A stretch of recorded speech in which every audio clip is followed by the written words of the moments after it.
साहेब, तुम्ही नगरपालिकेमध्ये पराजित झालात आणि जो नागरिकांना शब्द दिला होता तो शब्द पाळण्यासाठी का नगराध्यक्षांना पहिलं निवेदन आपण दिलं आहे? नेमकं निवेदन कोणतं दिलं आहे आपण?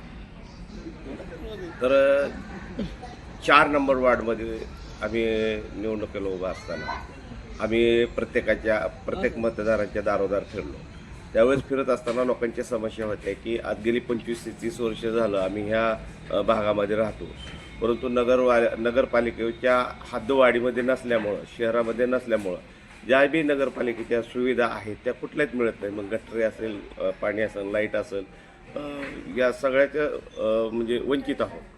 तर मी त्यांना शब्द दिला होता की जर नगराध्यक्षपदाची निवडणूक नगराध्यक्ष आपल्या पार्टीचे जर आले तर तुमचा पहिला आम्ही हद्दवाढीचा घेऊन तुमचा तो प्रश्न मार्गी लावू असं त्यांना शब्द दिला होता. त्या पद्धतीने इलेक्शन झालं, या पद्धतीने नगराध्यक्ष व्हायला पाहिजे तेही झालं आणि या लोकांच्या शब्दाला आणि याला पूर्ण यश आलं म्हटलं तरी हरकत नाही.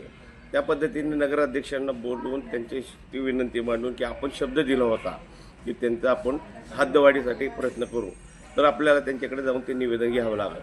म्हणून तिथल्या लोकांशी भेटून मी जवळजवळ 250 लोकांच्या सह्यासह निवेदन तयार केलं आणि कालच्या 13 तारखेला नगराध्यक्ष सौ मोहिनीताई सावंत आणि संजयजी सावंत साहेब यांना दोघांनाही त्या विभागामध्ये नेऊन तिथले पुरुष, महिला यांना सर्व एकत्रित 40-50च्या पुढं महिला होत्या आणि 25 ते 30 लोक होते.